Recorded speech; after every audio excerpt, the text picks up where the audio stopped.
A century ago, Will Rogers was the biggest celebrity of his generation. Few people today know who he was, and fewer still remember his untimely death in August of 1935.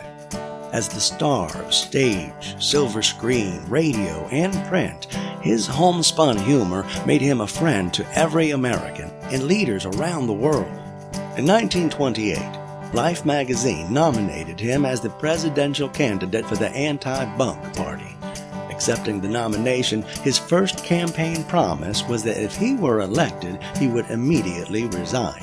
That year, he also became the only person in history to speak at both the Republican and Democratic conventions in the same year.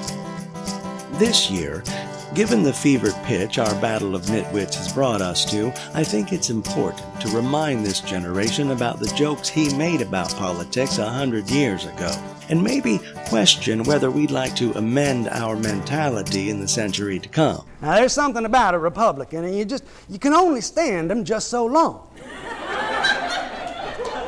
And on the other hand, there's something about a Democrat that you can't stand him quite that long. On my birthday in 2017, my gift was finding out that I'd been cast to portray him in the Players Theater production of the Will Rogers Follies. And like I always say, all I know is what I read in the papers. I read a lot of what he wrote that didn't make it to the Broadway show and crafted my own one-man show, Will Rogers Revived, which won the Humorist Award at the 2018 Sarasolo Festival. But we do have to ask ourselves, if pro is the opposite of con, what's the opposite of Congress? The latest incarnation of my performance is Get the Bunk Out, the wit and wisdom of Will Rogers fused with original songs and poetry.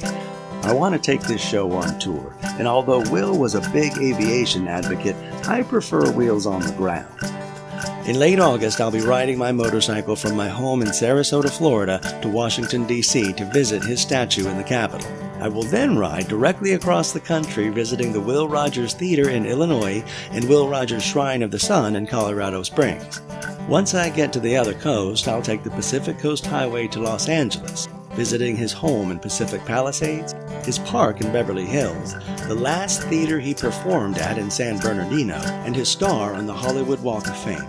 Then I'll ride back across the country to his birthplace in Oklahoma in order to celebrate his birthday on November 4th at the Will Rogers Memorial Museum.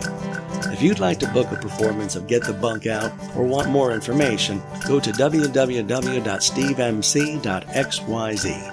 If you want to follow the journey, find me on Facebook, Twitter, Instagram, or YouTube at Steve McAlphabet.